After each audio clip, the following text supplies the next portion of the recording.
Assalamu alaikum, que la paz sea con vosotros. Hoy os traigo un vídeo que no encontraréis en ningún otro canal de habla hispana.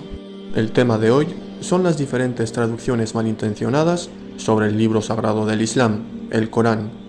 Por muy sorprendente que parezca, sí, hay personas no musulmanas que se dedican a traducir el Corán de forma totalmente necia y malintencionada, para luego distribuir las copias y hacer que la gente se aleje del Islam. Me resulta curioso que haya autores no musulmanes que se dediquen a traducir el libro sagrado del Islam. Autores que desconocen la historia del Islam y que también desconocen por completo la lengua árabe. ¿Os imagináis a un musulmán traduciendo la Biblia? Y no solo eso, sino que lo hace con la intención de calumniar a los cristianos, además de no tener conocimientos sobre griego y hebreo. Pues pasa lo mismo con los autores que voy a citar en este vídeo, el cual no tiene desperdicio. La mayoría de la información que hay en este vídeo ha sido sacada del libro Buscando el verdadero mensaje del Islam. Pues bien, empiezo. Una traducción no es suficiente. Voltaire dijo: «Es imposible traducir la poesía. ¿Acaso se puede traducir la música?». Pues lo mismo pasa con el Corán. Traducir el Corán en todas sus dimensiones es completamente imposible. Las mejores traducciones se acercan mucho al verdadero espíritu y mensaje del texto coránico. Aún así, toda traducción estará limitada por el estilo, metodología y elecciones que el traductor debe hacer a lo largo de su traducción. Por ello, cuando se quiere tener un mejor entendimiento de los significados del Corán, es preciso no limitarse a un único texto, sino leer las mejores traducciones y buscar comentarios o exégesis ampliamente reconocidos. Recurrir a eruditos musulmanes que estudien el Corán original en árabe es también muy recomendable para disipar dudas y aclarar conceptos. La persona interesada sinceramente en conocer el Islam y quien ha decidido hacerse musulmán, de seguro desean conocer el Corán lo mejor posible y entenderlo de la manera correcta. Por ello, es comprensible que estas personas pregunten en internet, en las mezquitas o a sus amigos cuál es la mejor traducción del Sagrado Corán, y al hacerlo no se refieren a cuál es la traducción más famosa o académicamente más apreciada, sino la que transmite con mayor claridad y fidelidad el mensaje del Corán original. Traducciones que falsean el Corán para desacreditar al Islam.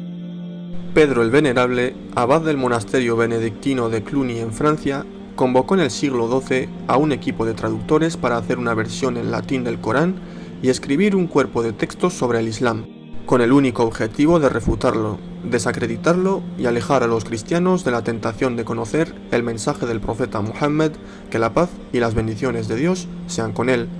Su estrategia para lograrlo quedó registrada por Roberto de Quitton. En la introducción de dicha traducción al latín del Corán, dice así: «La ley, por tanto, exige que me preocupe de que la fortaleza de los enemigos sea destruida, mejor dicho, que me preocupe de aniquilarlos».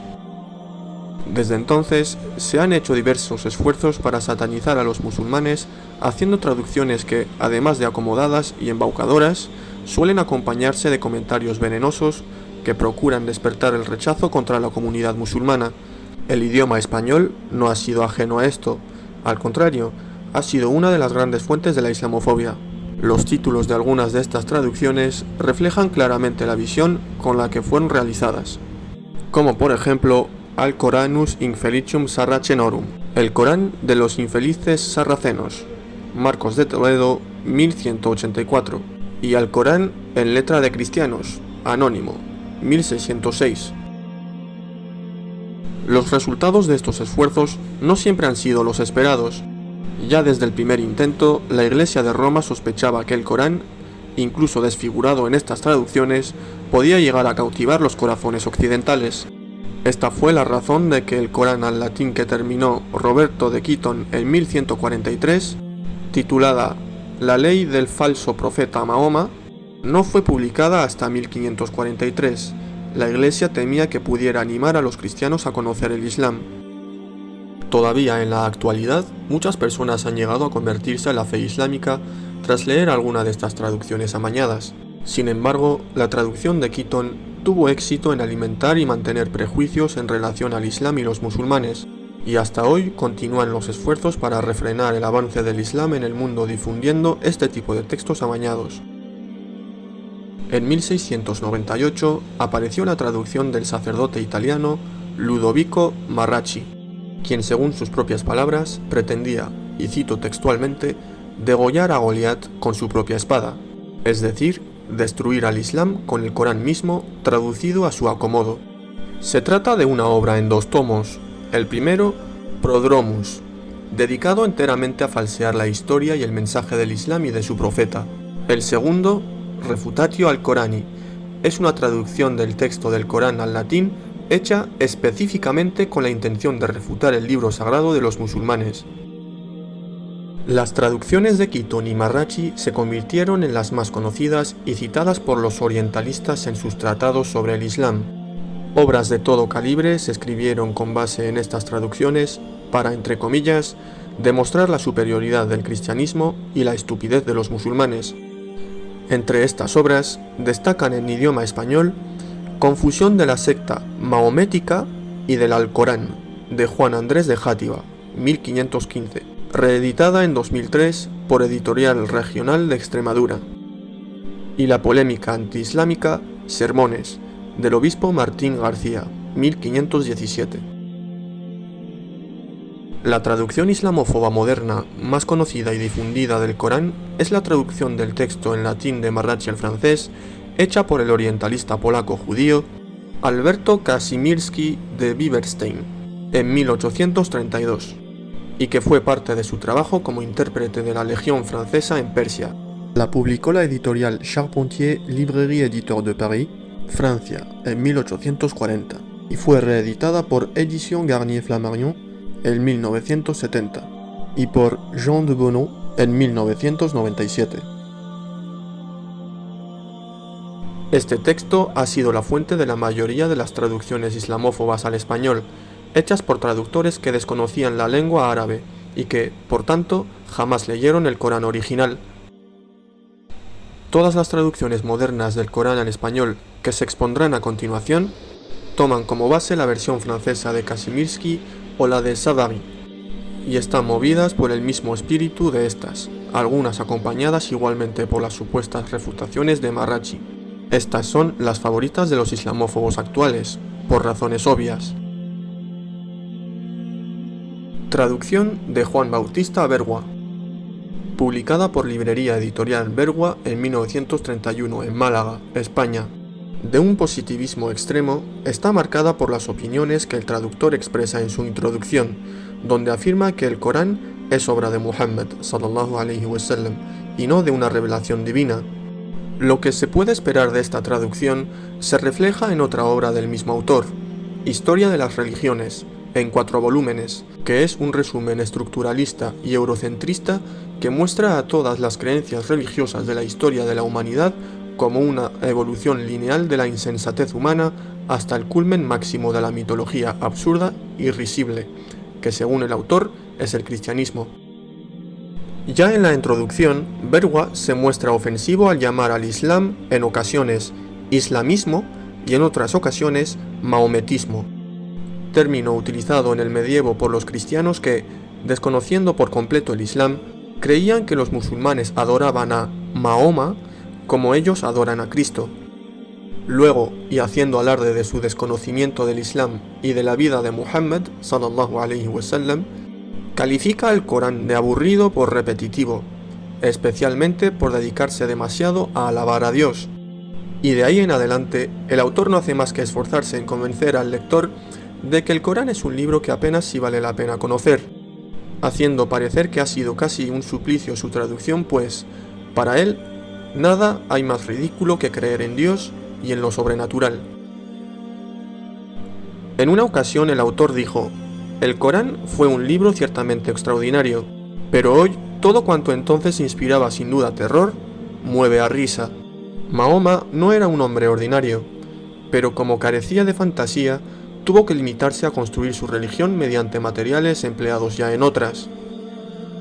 Curiosamente, más adelante se contradice, pues tras acusar a Muhammad sallallahu alaihi wasallam de ser un plagiario sin imaginación, afirma que, y cito textualmente, el paraíso de Mahoma, este sí que fue enteramente suyo y bien imaginado y compuesto. Entonces, ¿era él un hombre sin imaginación, pero capaz de imaginar maravillosamente un paraíso único y original?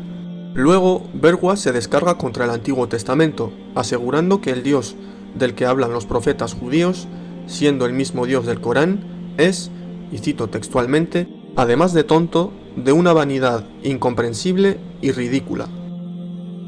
Verwa cita en su obra a MacDonald, un presbiteriano estadounidense estudioso de las Mil y Una Noches, llamándolo autoridad indiscutible en el Islam. Sin embargo, Verwa asegura que Muhammad sallallahu alaihi wasallam seguramente sufría de epilepsia, acusación sin bases a la que solo se aferran los más enconados islamófobos, y que incluso MacDonald, a pesar de sus esfuerzos por desacreditar a Muhammad alaihi salatu wasallam como profeta, rechazaba tajantemente.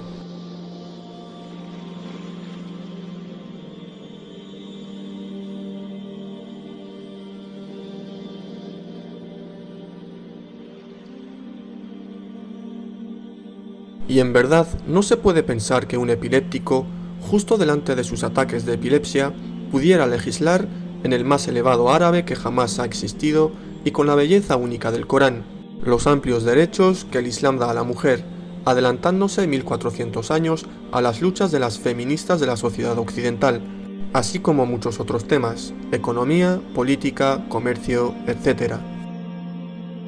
Verwa incluye 103 páginas de consideraciones preliminares en las que exhibe un odio hacia el Islam que solo es comparable con su desprecio por todas las demás religiones.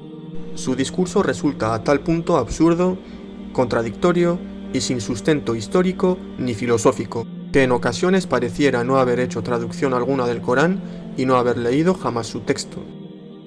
Interesante resulta también que Verwa afirma varias veces que todo lo que dice es solo en honor a la verdad y en fidelidad a su principio de rechazar todo lo que le resulte irracional.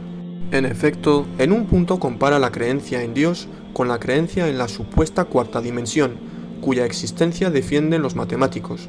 Es decir, para Verwa no existe nada en el universo a menos que él personalmente lo conozca o le dé su sello de validez, aunque muchos sabios y eruditos estén de acuerdo en su existencia. De seguro, Verwa habría destilado odio por litros hacia las 11 dimensiones que propone la teoría M, pero murió 4 años antes de su postulación. Cualquier persona que esté buscando un camino espiritual a seguir debe tener en cuenta, antes de abrir esta traducción, que fue hecha por un hombre que comenta así el capítulo 68 del Corán. ¿Vale más mirar siempre hacia lo bajo y apegarse a los bienes de la tierra, o mirar hacia arriba en busca de otros mejores? Unos, los ilusos del más allá, se inclinarán tal vez por lo último. Otros escogerán lo primero, por aquello de más vale pájaro en mano que cientos volando. Semejante declaración, en definitiva, no proviene de un hombre cuya espiritualidad y búsqueda profunda del mensaje divino lo hubiera llevado a estudiar y traducir el Corán. Esto y el hecho de que tradujo el texto al español a partir de una traducción del latín al francés invalidan por completo su trabajo.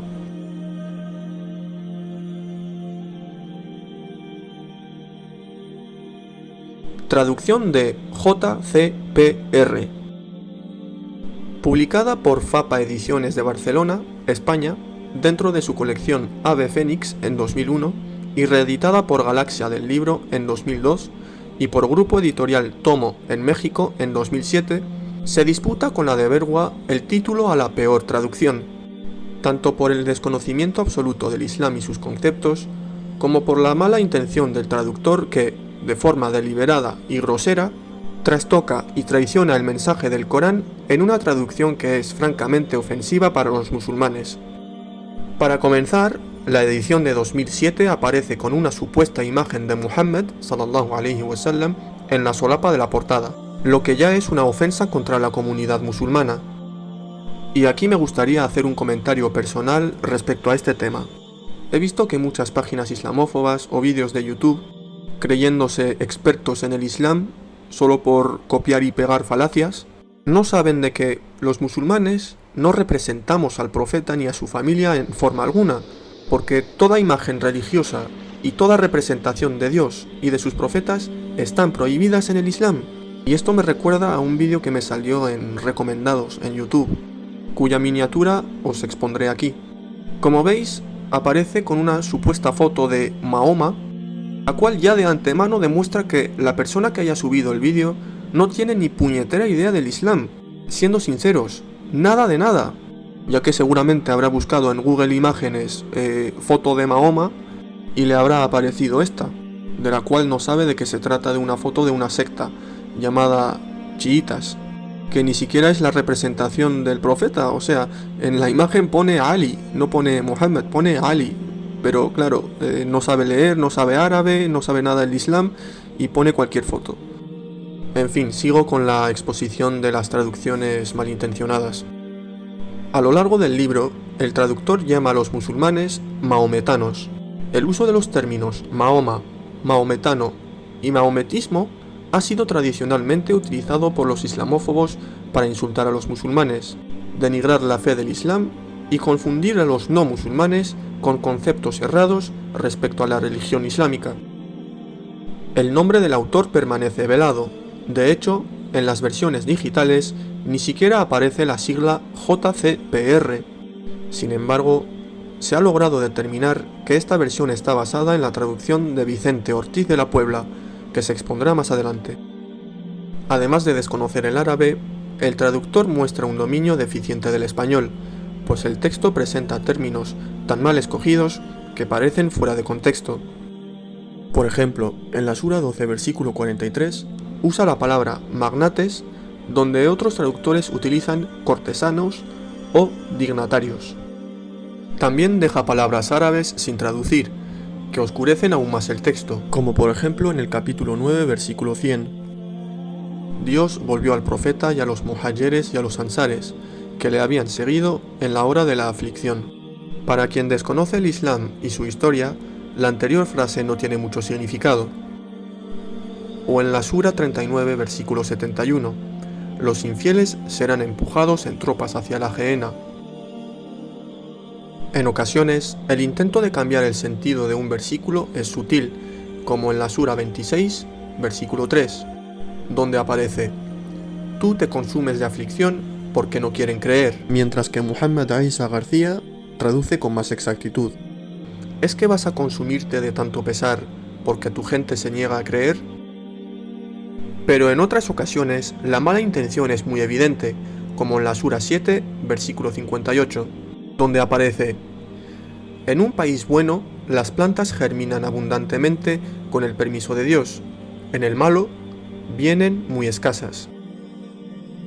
Podría utilizarse este texto como pretexto para afirmar que los países pobres han sido castigados por Dios, mientras que las potencias industrializadas son países buenos y bendecidos. Pero el verdadero sentido de este versículo se comprende en mejores traducciones. La tierra noble da sus frutos con el beneplácito de su Señor, mientras que la incultivable no da más que mala hierba. Así es como exponemos los argumentos para los agradecidos. Y atención a la siguiente traducción de JCPR. Esta traducción contiene la peor versión y la peor intencionada de la Sura 108, que aparece así: te hemos dado el Cáuthar, dirige tu plegaria al Señor e inmólale víctimas. El que te odie perecerá sin dejar huella de sí. Se podría pensar aquí que el Corán incita a la violencia contra los enemigos de los musulmanes, pidiendo que sean sacrificados a Dios, eliminados al punto de borrar su recuerdo. Pero a lo que se refiere el texto original en árabe es a la forma de cómo se sacrifica un camello para consumir su carne. إنا أعطيناك الكوثر فصل لربك وانحر إن شانئك هو الأبتر. De manera más general, se refiere a que los musulmanes no debemos matar animales, sino solo cuando son sacrificados de manera correcta, en el nombre de Dios, para que sirvan de alimento. Los musulmanes solo podemos comer carne sacrificada de este modo, en el nombre del Creador. Cuando la mala intención se evidencia en la traducción del propio texto coránico, las notas al pie se convierten en fuente de confusión y desinformación. Por ejemplo, en la Sura 2, versículo 61, cuando el pueblo hebreo se quejó ante Moisés por la falta de diversidad en la comida, él les contestó: ¿queréis cambiar lo bueno por lo malo? Pues bien, volved a Egipto y ahí encontraréis lo que pedís. El traductor agrega una nota al pie, traducida del latín de la versión de Marrachi, donde se afirma: este pasaje es uno de tantos anacronismos que se advierten en el Corán y que prueban la gran ignorancia del profeta árabe.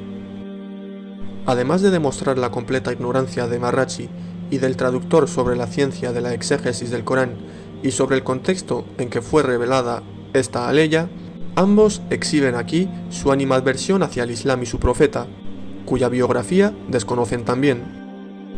Todo aquel que estudia el Corán con sinceridad y objetividad, sea musulmán o no, admite que no hay contradicciones ni anacronismos en este libro sagrado. Esta aleya no afirma que Moisés a.s. haya ordenado a su pueblo regresar a Egipto y que, en efecto, los hebreos lo hayan hecho así. Aquí Moisés reprende a su pueblo, preguntándoles que si acaso prefieren la esclavitud que padecían en Egipto, y que si es así, regresen allí, en lugar de quejarse de su vida en libertad. Esta nota al pie, sin embargo, se escribió con la intención de hacerle creer al lector que esta aleya contradice la historia, de insultar al profeta y de negar la naturaleza divina del Corán, asegurando que se trata de un libro escrito por un árabe ignorante. La traducción de Aisa García, en cambio, expone mejor el sentido de esta aleya. Moisés les dijo: ¿es que quieren cambiar lo superior por algo inferior? Vuelvan entonces a la esclavitud que sufrían en Egipto, que allí tendrán lo que piden. Los editores incluyen un breve prólogo que no aporta nada al conocimiento del Islam y del Corán, y la edición también deja mucho que desear, pues presenta numerosas erratas de imprenta. El esfuerzo de los islamófobos en difundir esta traducción pésima, ofensiva y claramente contradictoria al Islam se evidencia en la gran cantidad de sitios web donde se puede descargar en formato PDF o consultar en línea. Traducción de Vicente Ortiz de la Puebla. El historiador y traductor Francisco Nacente y Soler realizó esta traducción bajo el seudónimo Vicente Ortiz de la Puebla, publicada en Barcelona en 1872 por Juan Aleu, y reeditada en edición rústica en facsímil en 2005 por la editorial Maxtor en Valladolid. Esta es una muestra de la ignorancia y petulancia con la que los primeros orientalistas que tradujeron el Corán al español veían al Islam y al profeta Muhammad alayhi salatu wassalam. Con una introducción llena de información sin sustento, falsamente presentada como académica, ha sido además titulada de forma tal que la sola portada hace que el lector medianamente entendido rechace su contenido. El Corán o Biblia mahometana. Lo que faltaba por escuchar. En fin, sigamos. La edición, decorada con ilustraciones muy al estilo cristiano, lo que va en contra del rechazo islámico de las imágenes, asegura estar, y cito textualmente, anotada y comentada según los más distinguidos comentadores del Corán, afirmación no solo pretenciosa, sino falaz. En la introducción aparecen aseveraciones que pretenden constreñir el mensaje universal del Corán. La moral del Corán proclama todos los preceptos morales de otros pueblos, mas no se extiende como el cristianismo en términos tan generales que atañan a todo el linaje humano.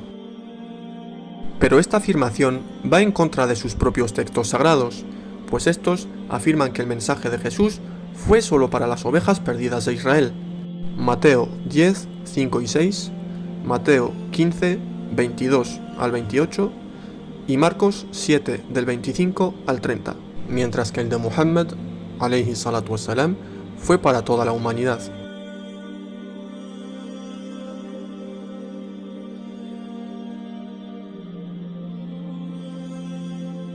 También encontramos en la introducción ofensas directas al Islam, como llamarlo una religión vulgar, y no faltan las mentiras históricas, como la 1000 veces desmentida afirmación de que el Islam se difundió con la fuerza de las armas y obligando a los vencidos a creer o morir. De Lesi o Leri clérigo cristiano e historiador británico, doctor en divinidad, arabista y autor de varios libros sobre la influencia islámica en la historia. Es tajante en contra de esta afirmación al decir: la historia deja en claro que la leyenda de musulmanes fanáticos arrasando el mundo y forzando al Islam a punta de espada a las razas conquistadas es uno de los mitos más fantásticos y absurdos que los historiadores hayan repetido jamás. Otro personaje del cristianismo que desmiente la afirmación de que el Islam se difundió por la espada es Hans Küng, sacerdote católico y teólogo suizo, considerado por el exarzobispo de Canterbury, George Carey, como nuestro teólogo vivo más grande. Küng afirma: villas enteras, ciudades, regiones y provincias fueron forzadas a convertirse al Islam. La historiografía musulmana no sabe nada de esto y no habría tenido razón alguna para mantener silencio al respecto. La investigación histórica occidental tampoco ha sido comprensiblemente capaz de arrojar luz alguna al respecto. En realidad, todo sucedió de forma muy distinta.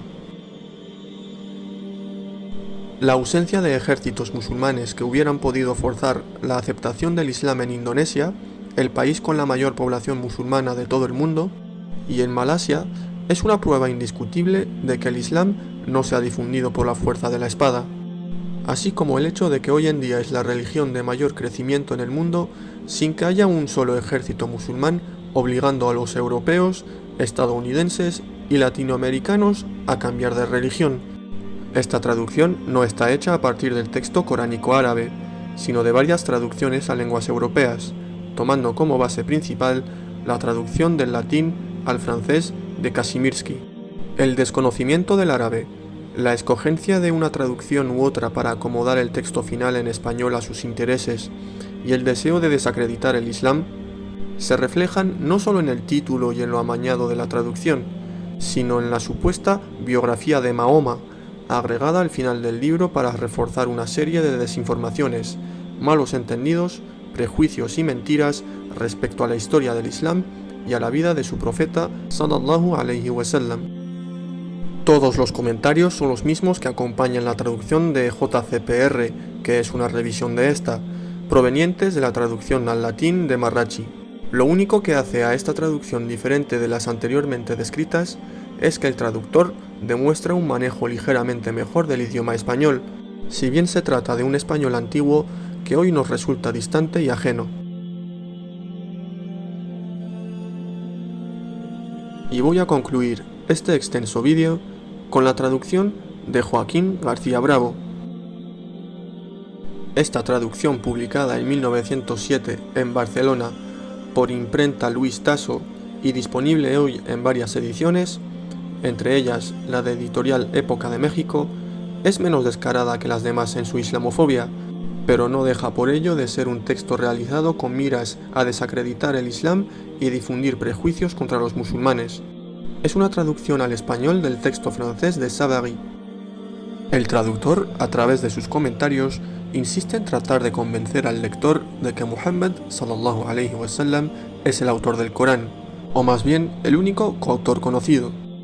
García Bravo afirma más de una vez que Muhammad alaihi salatu wasallam tuvo un maestro desconocido y al menos otro cuya identidad se sospecha era la de un griego o un árabe, o por lo menos un persa, y que fueron ellos los principales autores del texto coránico, siendo el profeta Muhammad sallallahu alaihi wasallam más que todo un compilador del mismo. Con esta afirmación tan falaz como insostenible, no solo pretende negar el origen divino del Corán, sino alejar a todo buscador de verdades espirituales del único texto sagrado que ha permanecido intacto desde el momento de su revelación. Basta decir que el profeta Muhammad sallallahu alaihi wasallam era un hombre rico y reconocido en su comunidad, respetado y querido, con un negocio floreciente, una gran reputación y una esposa acaudalada. Todo su pueblo lo conocía por su honestidad y rectitud, y lo llamaban al-Amin, el digno de confianza. No es admisible pensar que después de cumplir los 40 años de edad, decidió simplemente hacerse a sí mismo y a su familia la vida imposible, entre comillas, inventándose una religión que lo hizo perder su dinero, su trabajo y su reputación. En su época, las tribus árabes se hacían la guerra entre ellas por las cosas más pequeñas y ridículas, y él estaba desafiando sus creencias, ofendiendo así a sus ancestros y negando sus dioses, los ídolos que estaban bien establecidos en Arabia, dándole motivos a los miembros de las diversas tribus para odiarlo y querer matarlo, y hacerle la guerra a sus seguidores. ¿Y todo para qué? 10 años después, humillado y desacreditado, solo contaba con un centenar de musulmanes que eran perseguidos y atacados. Para entonces, cualquier falso profeta ya se habría dado por vencido y habría intentado diversas opciones para ganar más adeptos y hacer las paces con sus numerosos enemigos. Él, en cambio, se mantuvo firme en su mensaje y su misión.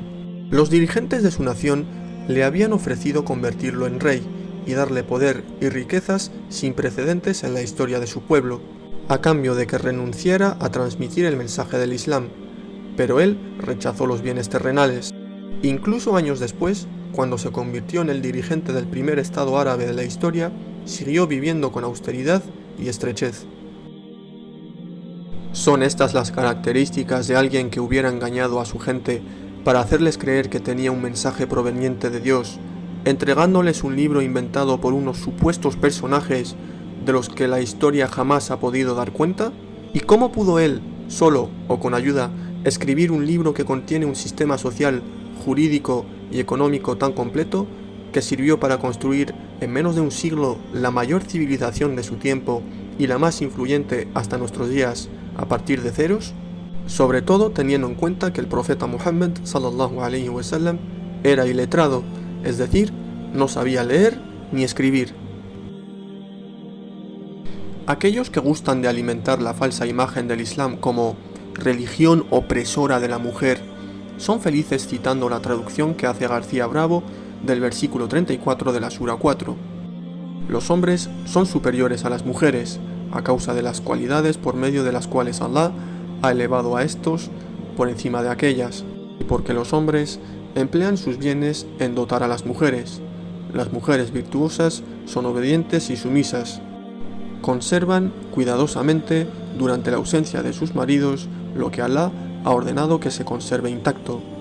Reprenderéis a aquellas cuya desobediencia temáis, las relegaréis en lechos aparte, las azotaréis, pero tan pronto como ellas os obedezcan, no les busquéis camorra.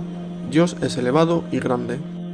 Comparemos este texto con la traducción hecha por el licenciado Muhammad Isa García. Los hombres son responsables del cuidado de las mujeres debido a las diferencias físicas que Dios ha puesto entre ellos, y por su obligación de mantenerlas con sus bienes materiales. Las mujeres piadosas e íntegras obedecen a Dios, y en ausencia de su marido se mantienen fieles, tal como Dios manda. A aquellas de quienes teman maltrato y animadversión, exhórtenlas, tomen distancia no compartiendo el lecho, y por último, pongan un límite físico. Si les obedecen en lo que Dios ordena, no les reclamen ni recriminen más. Dios es sublime, grande. Dios no afirma que el hombre sea superior a la mujer. Lo que realmente dice es que el hombre tiene la responsabilidad de velar por la mujer, proveer para ella, brindarle amor, vestido, techo, alimentación, y la mujer debe acatar las decisiones del hombre, teniendo en cuenta dos normas islámicas fundamentales. Primera, la obediencia de la mujer a las normas del esposo en el hogar, así como de cualquier musulmán hacia sus padres o hacia sus gobernantes, está ligada a la obediencia de estos al Islam, es decir, ningún musulmán, hombre o mujer, puede obedecer una orden que esté en contra del Islam, que implique cometer un acto prohibido, o que le obligue a abandonar alguna de las obligaciones que Dios ha establecido para sus siervos. Y 2. Ningún líder, sea jefe de hogar, de empresa o de gobierno, puede gobernar solo.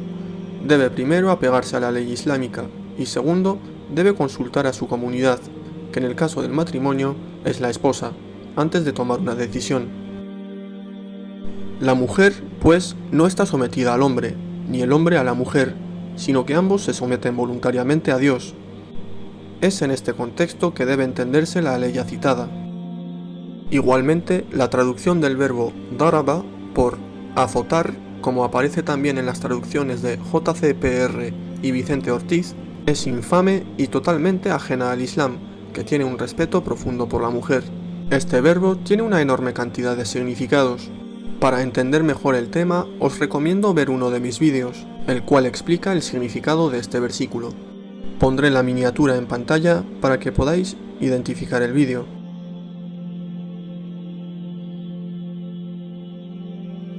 Y nada, estas han sido algunas de las traducciones que manchan el Corán.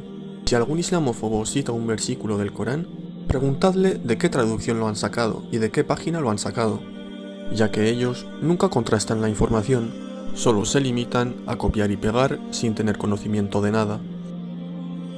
Antes de despedirme, me gustaría pedirte que por favor comentes en la caja de comentarios si te ha gustado el vídeo. Y ahora sí, me despido. Que la paz sea con todos vosotros. Nos vemos en un próximo vídeo, inshallah.